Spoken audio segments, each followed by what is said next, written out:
Hello. It is Sunday. For some reason, I decided to make an economics video while my family is in the pool, which is totally loser behavior. But here we are as we lead in with less than 2 weeks to the exam. Today, we're going to be looking at Unit 4, AOS2 Aggregate Supply Side Policies. This is the last thing we're going to go through in Unit 4.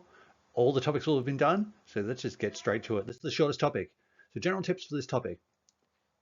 Whenever we talk about analyzing this topic, it usually requires short-term and long-term impacts of whatever it is. So it could be international competitiveness is the main one that comes up with it, or environmental policies and how they impact on intertemporal efficiency. It's really important that you do short-term and long-term impacts.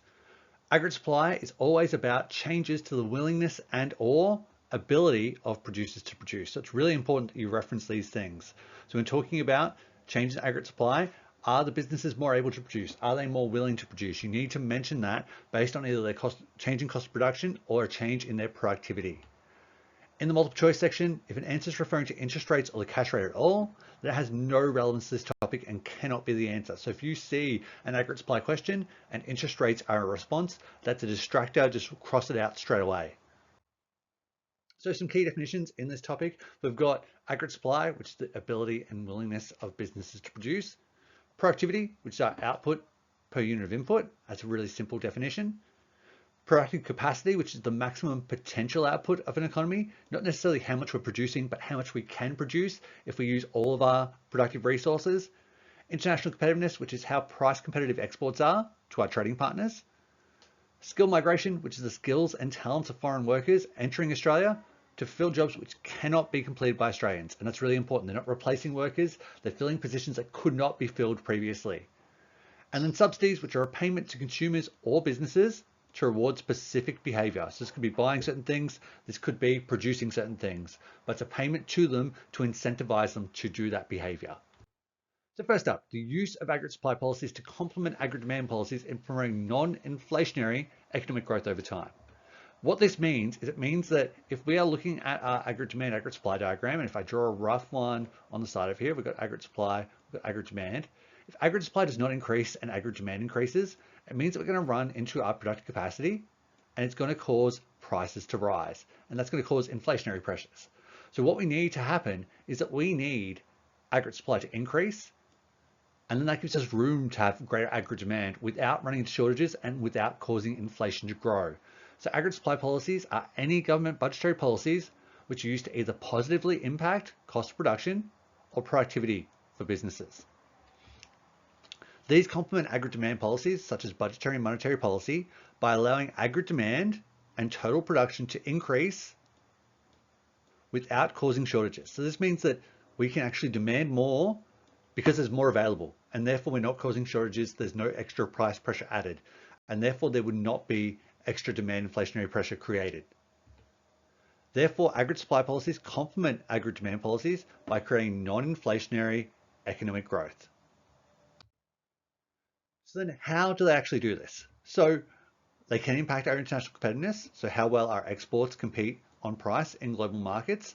If we are able to increase aggregate supply, we're either more able or are more willing to produce, therefore we can produce larger amounts at a lower price, makes our exports more price competitive. It impacts our productive capacity, which is, like we said before, the total amount of production that can occur when we use all of our resources. Aggregate supply is our total value of production of all goods and services. The quantity of factors of production, so policies such as skill migration increase the amount of resources available to produce. And more resources mean we can produce more, so greater productive capacity and greater aggregate supply. We can also have quality of factors of production. So if we increase the quality via things like education and training, this means that productivity should increase via increased output per unit of input.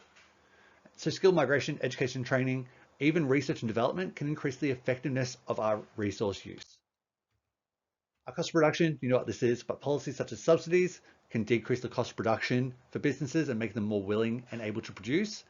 Our productivity, so policies which increase productivity like skill migration lead to greater outputs per unit of input and therefore greater aggregate supply. So then we enter this key knowledge dot point, which is really specific.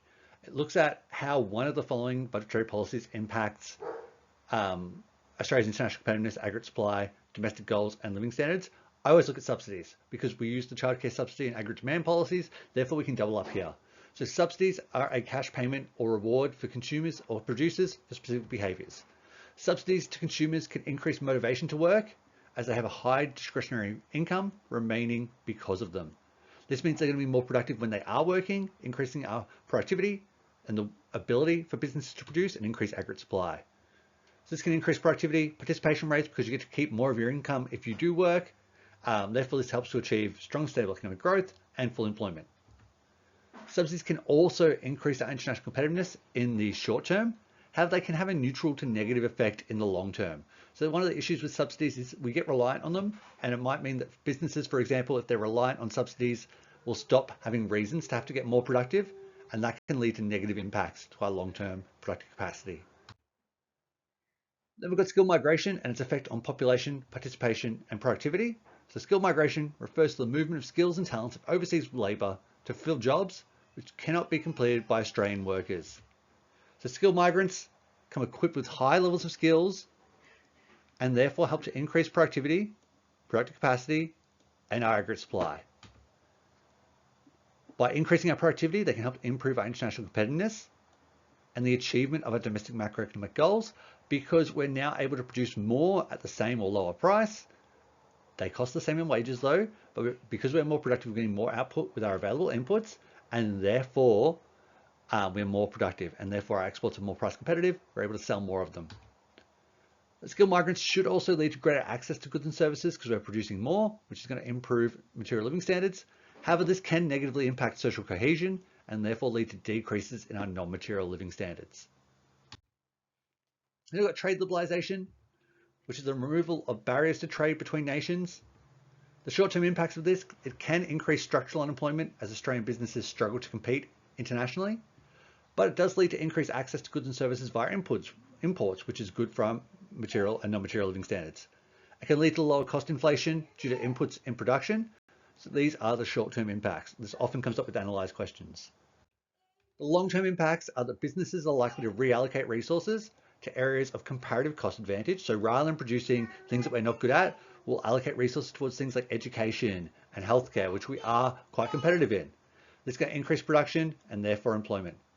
These increases in efficiency to remain competitive should decrease cost inflationary pressures and benefit that goal overall. Then finally, one market-based environmental policy and its short-term and long-term effects on aggregate supply, intertemporal efficiency and living standards.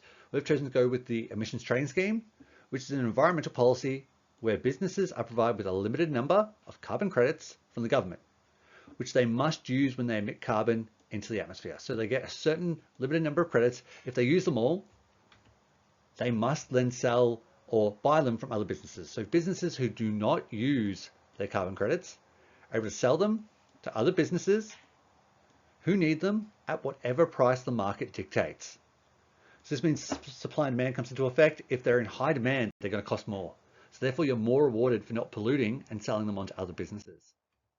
This means that in the short term, intertemporal efficiency improves as businesses either decrease production to avoid increased costs, or they find more sustainable methods to produce, and therefore they're using our resources better. There's more resources left for future generations. Aggregate supply is constricted as businesses are less willing or able to produce. However, living standards may decrease due to less access to goods and services, or they might heighten because of the better impact on the environment. Non-material living standards may also improve due to that less environmental damage. So material living standards, less access to goods and services, or higher prices. Non-material living standards, there's less environmental damage. Finally, with our long-term effects, intertemporal efficiency improves as there are more sustainable methods of production, which should mean that there are more resources available for future generations. Aggregate supply improves as businesses are more able to produce. And finally, living standards may increase due to more access and lower prices, and non-material may improve due to less environmental damage. So that's everything for aggregate supply side policy. I hope this has been beneficial. In 2 weeks, you're going to do the exam. Hopefully you do great. Other than that, hope you have a wonderful day. I'll see you next time. Bye.